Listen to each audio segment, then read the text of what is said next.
berbicara soal jumlah berapa banyak atau sedikit, tapi adalah tanggung jawab sebagai seorang gembala. Engkau harus memastikan bahwa domba-domba jemaat yang Tuhan percayakan atas saudara adalah mereka cukup untuk makan.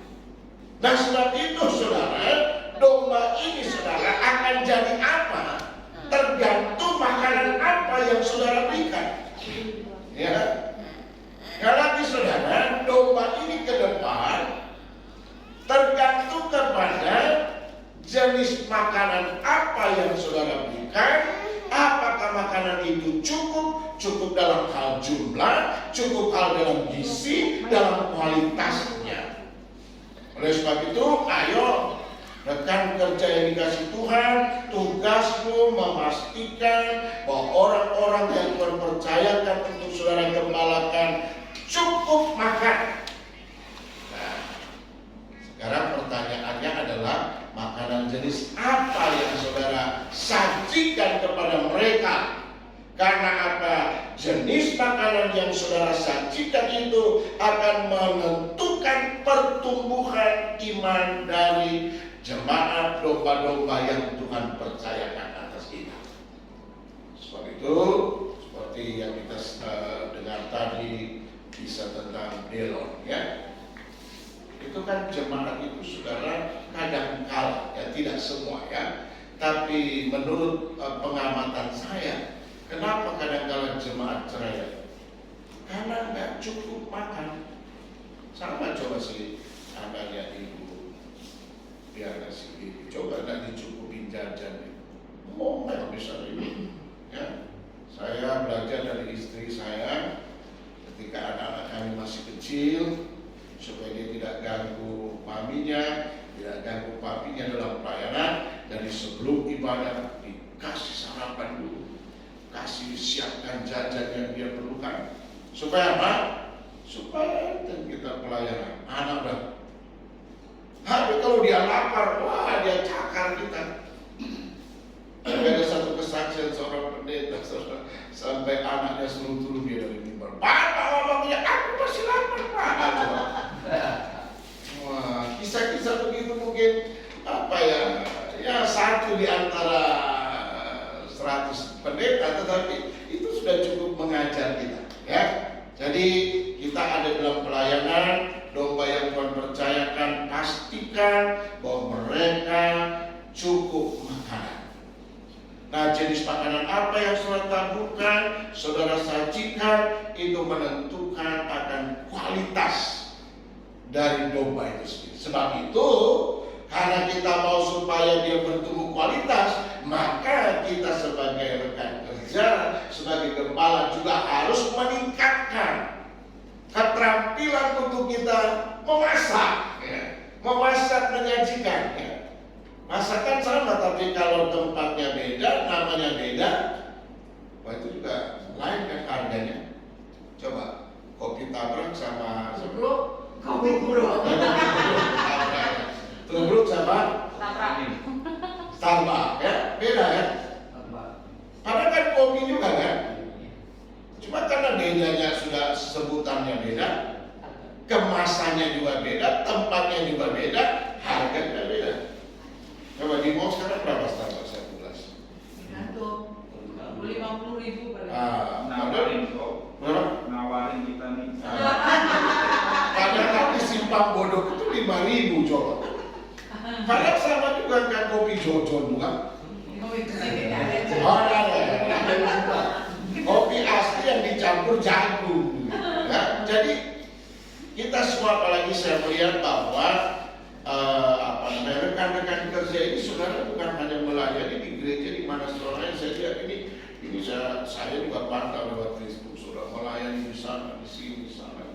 Yang artinya begini, saudara bukan hanya dipercayakan berikan makan kepada domba-domba yang saudara layani setiap waktu, tapi ternyata kan juga ada kandang-kandang lain di mana saudara menaburkan, menyajikan makan. Sebab itu, saudara juga harus meningkatkan kualitas penyajian, kualitas pemilihan bahan-bahan untuk masakan. Kemudian saudara juga meningkatkan kualitas penyajiannya.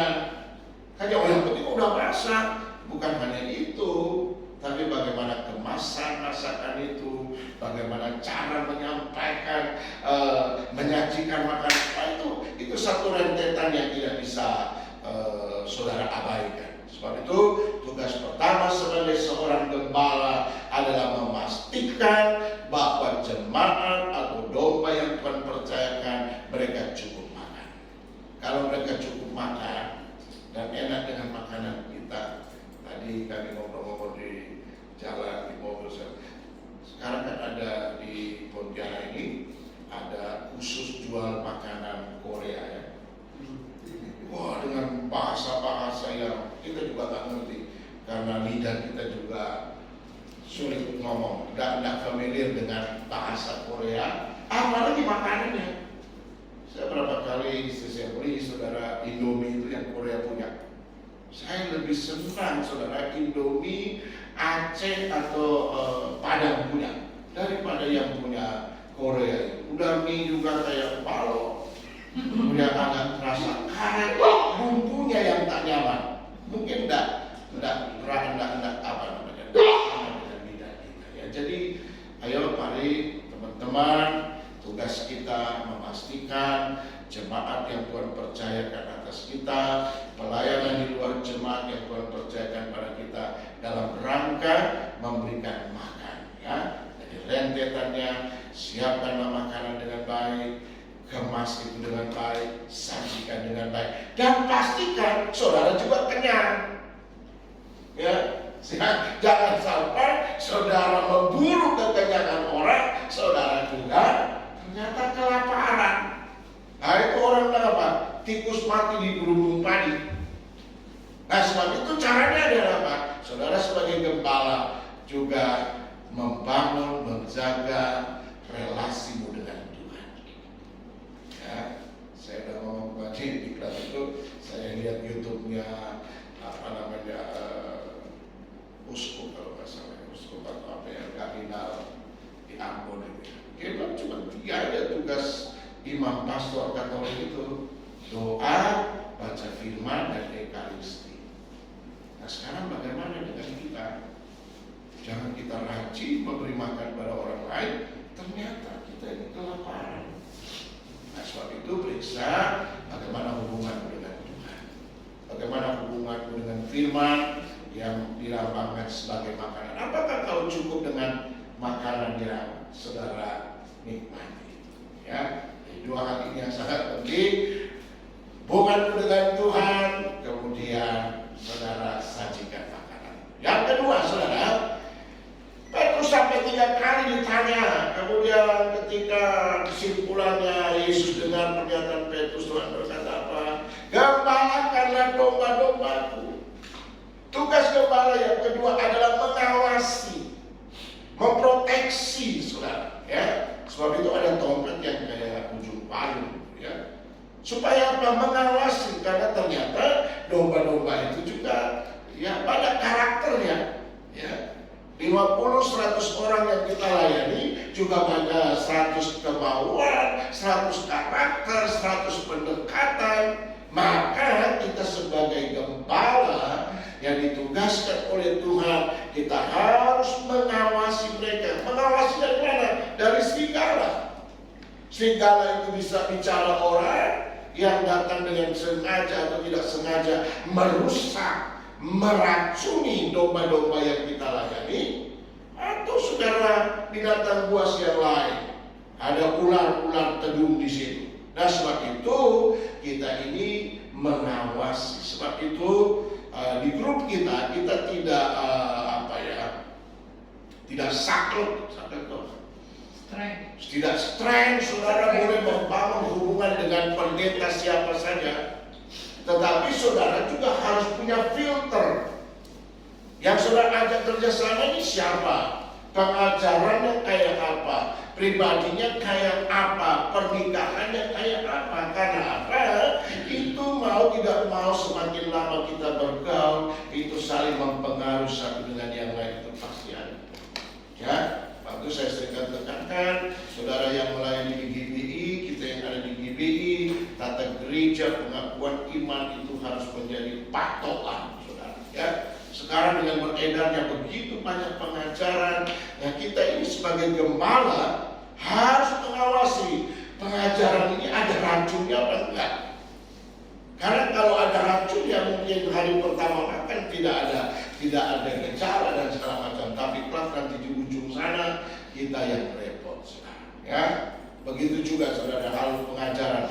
Kita tidak menutup siapa saja tamu yang datang melayani di tempat saudara. Tapi saudara juga harus punya filter, punya telinga, punya mata melihat. Karena kan kebanyakan saudara yang mumpung di grup kita belum ada ya, tapi ada di tempat-tempat lain. Kalau tamu datang, yang repotnya tamu kan pergi.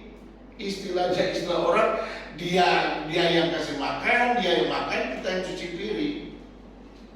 Ya, Pak sekarang kan praktis piring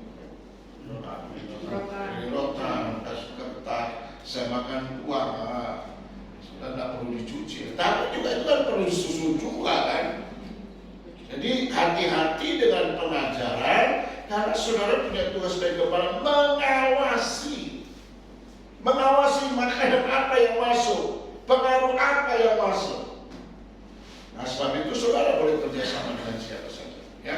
Tetapi saudara tata gereja dan pengakuan ilmu iman itu menjadi filter yang ada, sehingga apa?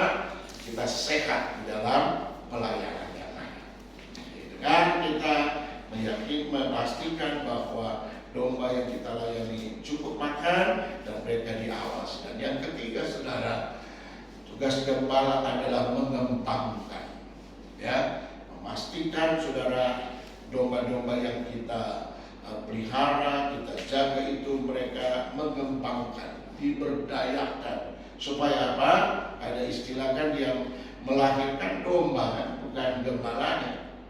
Tapi kita kan di satu sisi ada bantuan juga kita domba, ya. Jangan sampai kita seluruh jemaat menginjil ya kita ya dimalas begitu ya. Alasan kan domba yang beranak bukan gembala, begitu ya.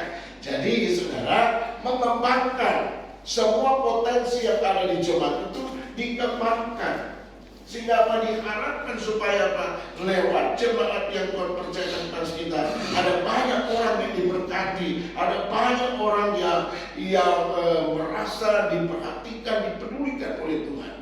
Kalau hal-hal itu terjadi, saudara, saya percaya memang tantangan ada, ya, seperti kesaksian dari teman-teman yang ada. Saya ketika mendengar kesaksian saudara, saya dalam hati berpikir ini pasti masih dalam pelayanan.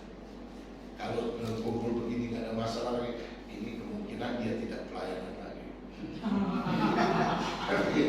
Coba saudara ya, waktu yang 70 murid yang diutus oleh Tuhan, kan datang laporan, wah kami lihat setan, iblis itu jatuh, mantap. Kami lihat lagi, bagus. Coba lihat di Kisah Para Rasul kan, ketika murid-murid kumpul dengan tim pelayanan, ada laporan. Karena itu ternyata mereka masih ada di ladang pelayanan. Jadi kalau saudara ketika kumpul, nah ada lagi, wah ini saya curiga ini, so datang dari mana ini? Ya, datang dari ladang pelayanan atau datang dari mana? Ya, memastikan bahwa saudara berarti dengan persoalan kesaksian ini berarti saudara sedang ada di dalam ladang pelayanan. Yang kedua, memastikan bahwa kalau masih ada masalah berarti saudara masih hidup. Iya, karena kalau coba baca, saudara perhatikan terakhir itu kalimat ayat yang terakhir. Ketika Tuhan kata kalau kamu masih muda, kamu bebas kemana-mana, terus. Tapi kalau kamu sudah tua, itu kalimat yang menarik itu. Yang dia katakan apa? Aku berkata kepadamu, sesungguhnya ketika engkau masih muda, engkau mengikat pinggangmu sendiri dan engkau berjalan kemana saja kau kehendaki. Wah enak, saudara. Habis saudara kalimat selanjutnya, tetapi jika engkau sudah menjadi tua, engkau akan mengulurkan tanganmu dan orang lain akan mengikat engkau dan membawa engkau ke tempat apa? Yang dia kehendaki atau? Nah coba, pelayanan kan begitu. Kadang-kadang Tuhan suruh bawa kita di tempat yang kita nggak sukai. Buktikan sejarah Petrus juga di ujung hidupnya kan hampir juga menyangkal Tuhan kan. Ketika Kaisar Nero meningkatkan kualitas penyiksaannya, kan menurut sejarah dari Alkitab dia lari kan. Kemudian di ujung kota Roma Tuhan bicara kepada dia, apakah kau mau menyalibkan aku yang kedua kali? Petrus sadar juga. Ya, untuk Tuhan masih tanya begitu. Dia sadar, iya udah Tuhan, aku balik kanan. Lalu dia ngomong kan, kalau guruku dibaptis kepala disalib kepala di atas, aku nggak layak. Aku layaknya disalibkan dengan kepala di bawah. Kan itu saudara. Itu kan jauh-jauh hari Tuhan udah ngomong saudara. Ternyata kita ini Tuhan udah ngomong jauh-jauh hari. Ada satu waktu mungkin dalam perjalanan pelayanan kita Tuhan melakukan sesuatu yang kita tidak kehendaki. Tapi berkali-kali saya katakan dalam pertemuan, pastikan bahwa engkau ada di tempat di mana Tuhan ingin engkau ada di sana. Karena kalau engkau ada di tempat di mana Tuhan inginkan engkau ada di sana, di situ ada kasih karunia Tuhan. Saya percaya memang Petrus ada dalam situasi yang dia tidak kehendaki, tetapi Tuhan mau dia ada di situ, dan akhirnya kematiannya mempermuliakan akan Tuhan. Dan ada banyak kesaksian orang diberkati oleh karena akhir hidup Petrus. Waduh, saya sebetulnya hampir kayak Petrus, mau melarikan diri, nggak mau melayani lagi. Aduh, karena berbagai macam persoalan yang tidak mengenakan. Tapi akhirnya kembali Tuhan dipermuliakan. Oleh sebab itu, mari rekan kerja dikasih oleh Tuhan. Pagi ini kita belajar tentang tugas pengembalaan. Saya hanya menyegarkan jiwa saya, dan saya berharap ini bisa menyegarkan jiwa saudara. Ya, pelayanan memang selama kita ada dalam pelayanan, baca aja kisah Rasul. Kalau saudara lagi lemes-lemes, lagi jengkel, lagi kesel, saudara baca kisah Rasul. Ternyata pelayanan seperti ini. Ya, saya sekali punya kesaksian udah lama sih saya ikut sebuah seminar di Jakarta. Kemudian ada yang bertanya kepada narasumber itu, Pak, kenapa di Indonesia sulit bangun gereja? Injilnya setengah mati. Kemudian yang menyampaikan, narasumber itu menyampaikan, aku ini ketua panitia pembangunan gereja GPIB di Cibubur. Saudara lihat tangan saya? Nah, itu Mayor Jenderal dari Angkatan Darat. Dia bilang, Pak, sudah 5 tahun saya ngurus itu. Yang cuma tinggal satu aja yang menghalangi. Siapa? Ketua RT. Ketua RT nggak mau tanda tangan. Padahal dia begini, yang pangkat di punggung saya dibanding dengan RT itu mana lebih tinggi? Cuma dia bilang, ya kalau aku di Cilandak itu aku yang tinggi, Mayor Jenderal. Tapi ketika aku pulang di rumah, Pak RT yang memandang di situ. Jadi dia bilang, Bapak-bapak pulang baca lagi kisah para rasul. Adakah dalam pelayanan yang enak? Nah, mereka harus setor nyawa. Iya, Ya, mereka harus, ya kalau kita baca Ibrani pasal 11, pahlawan iman, itu pada gak enak semua kan? Coba ada yang mati normal nggak di pahlawan iman? Oh, nggak normal semua, abnormal semua. Tetapi kematian mereka itu memberikan inspirasi bagi kita sekarang, bahwa walaupun tantangan yang sangat hebat mereka hadapi, mereka masih ada, dan keberadaan mereka melahirkan kita sekarang. Nah, saya berharap biarlah kehadiran kita nanti akan memberikan inspirasi bagi teman-teman yang di luar kita, anak-anak muda yang mungkin sedang persiapkan diri melayani Tuhan. Sudah mereka lihat, waduh, senior saya ada, mau dipatok kobra juga kalah, begitu ya. Mau diadat juga kalah ya. Itu teman-teman, layani semakin bijaksana ya.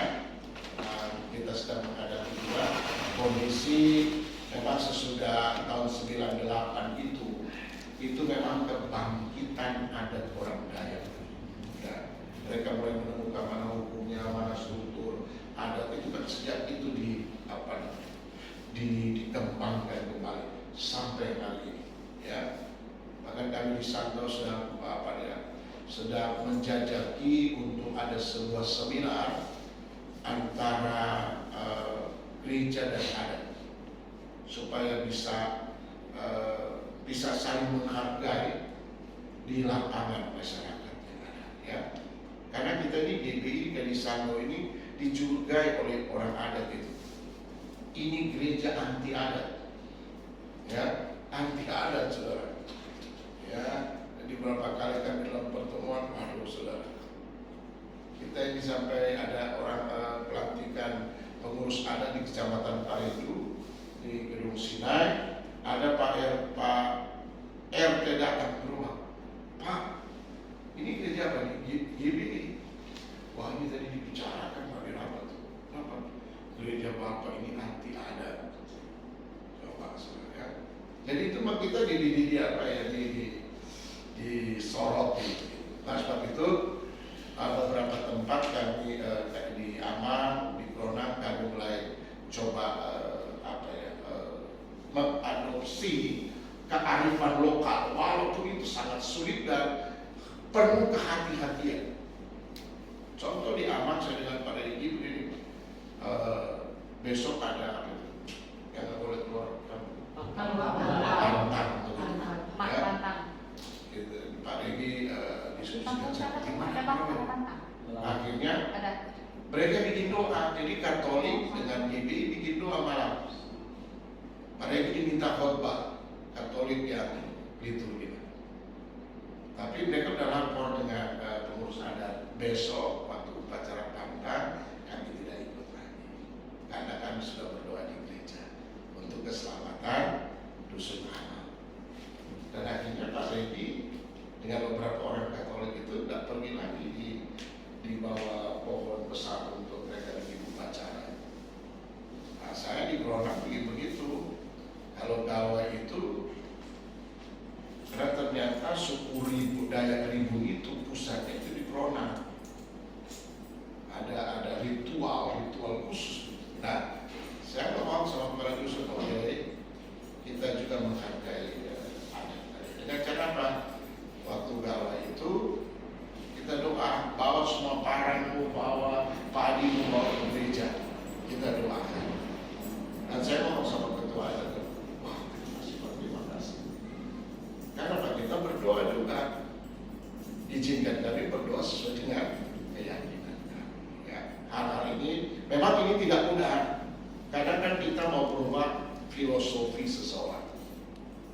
Ya, sebab itu ya, kami di Bodok itu kalau Imlek kami ibadah Imlek. Tapi itu juga tidak mudah karena apa?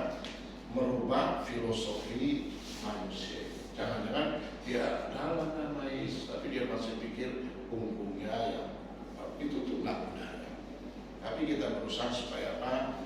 Kehadiran kita menjadi benar. Ya, puji Tuhan, dan kita semua. Dan pujian kita akan berdoa dulu. Dan kami ini sama Ibu Desi. Yang Tuhan, akan masuk dalam perjalanan. Kita beri lagu lama saja, melayani Yesus.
hamba Tuhan sebagai gembala yang Tuhan sudah tetapkan di tempat pelayanan kami masing-masing.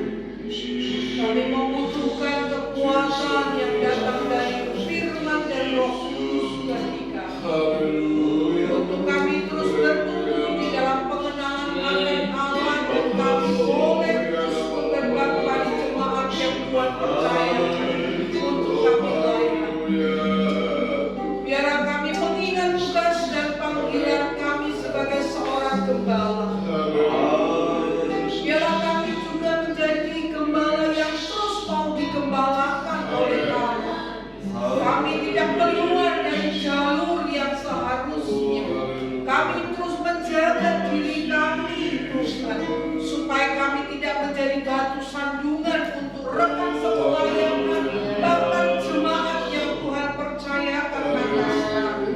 Biarlah kami fokus dalam penggembalaan, mendampingi jemaat dalam dewasa rohani. Tuhan menolong setiap kami, ketidakmampuan kami, Tuhan yang akan menolong. Terima kasih Bapa di dalam surga, dan kami akan menerima urapan yang baru yang datang dari Allah. Terima kasih Tuhan. Oh, haleluya, haleluya. Oh,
Engkau yang mengasihi dia pada saat berperang dengan roh-roh teritorial untuk melakukan Tuhan, dan Yesus akan ketakutan, akan kekhawatiran Tuhan yang dia bawa Allah serta dengan dia dalam nama Yesus. Dalam nama Tuhan Yesus, Bapa berdoa Tuhan dalam nama Yesus. Dalam pengurapan yang dari Tuhan turun atas Tuhan, iman dari Allah akan turun atas Tuhan, sehingga Tuhan apa yang Engkau kerjakan dalam surga Tuhan, tangan Tuhan muliakan, tangan Tuhan diagungkan dalam nama Yesus. Dalam nama Tuhan Yesus, Engkau terima pengurapan yang baik dari Tuhan, pengurapan yang menyegarkan. Sudah ketika Allah yang bekerja, Engkau menjadi corak dari Tuhan. Yesus Tuhan, oke dan Tuhan, ada orang-orang yang membutuhkan keselamatan, lewat pelayanan, lewat perwakilan Tuhan, mereka punya anugerah Allah yang besar.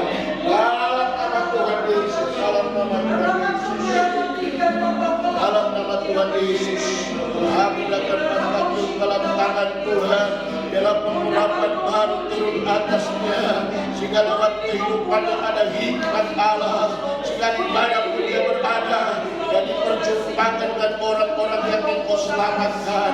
Dalam nama Yesus, ya Rabbana takara balawasi, takara balawasat, oh haleluya, haleluya Tuhan.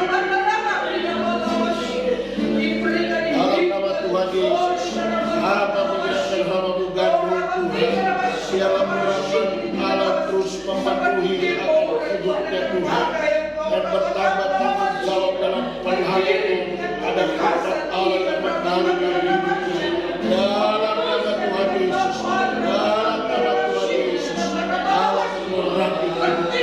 Dalam nama Yesus. Orang bersyukur, raba-raba-raba, syariah, raba-raba, syariah.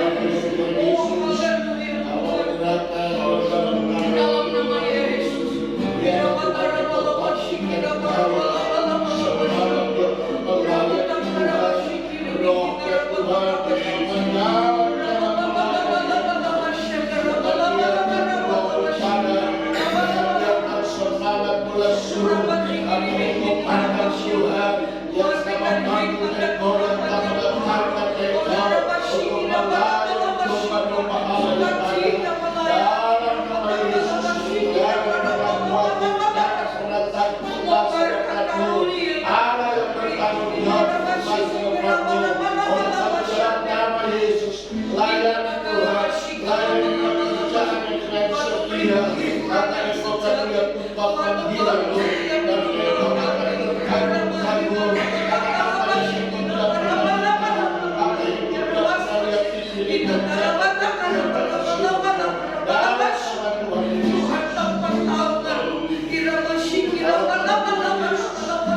kuasa Allah diturunkan atas engkau.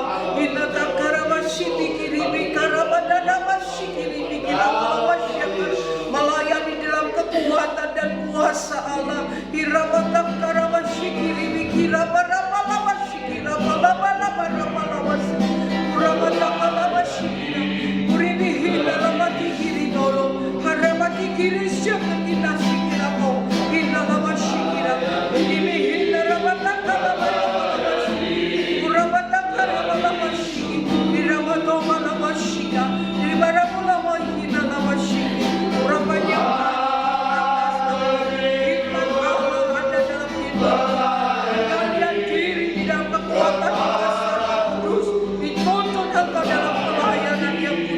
Di dalam nama Yesus Kristus. Haleluya. Oh,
Saudara persiapkan roti dan air anggur. Dan kalau sudah itu angkat roti di sebelah tangan kananmu. Pada malam waktu dia diserahkan mengambil roti, dan sesudah itu dia mengucap syukur atasnya, membagi-bagikan dan berkata, inilah tubuhku yang diserahkan bagi kamu. Perbuatlah ini menjadi peringatan akan aku. Mari kita makan dalam nama Yesus.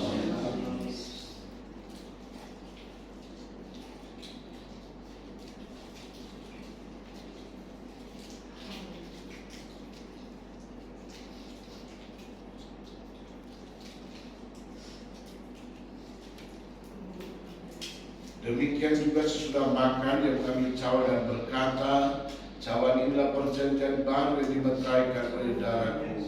Perbuatlah ini setiap kali kamu meminumnya menjadi peringatan akan aku.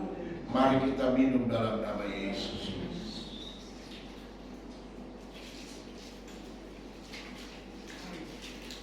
Bapa, kami telah bersekutu dalam tubuh dan darah dan kami percaya inilah sumber inspirasi kami, inilah sumber kekuatan kami ya Tuhan. Bagaimana tubuh dan darah menyatu dengan jiwa dan roh kami telah menyatu bersama dengan Engkau Tuhan, sehingga kami percaya kami yang lemah dikuatkan, kami yang susah dihiburkan, kami yang galau diberikan pengharapan yang baru.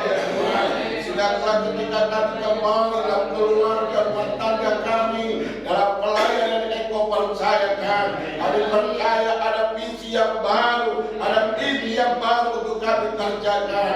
Karena kami tidak mengembalakan sendiri, tapi ada gembala agung kami yang menyertai, melindungi, memberkati kami semua. Terima kasih Tuhan, terpujilah Engkau kekal sampai selama-lamanya. Dalam Kristus Yesus kami berdoa.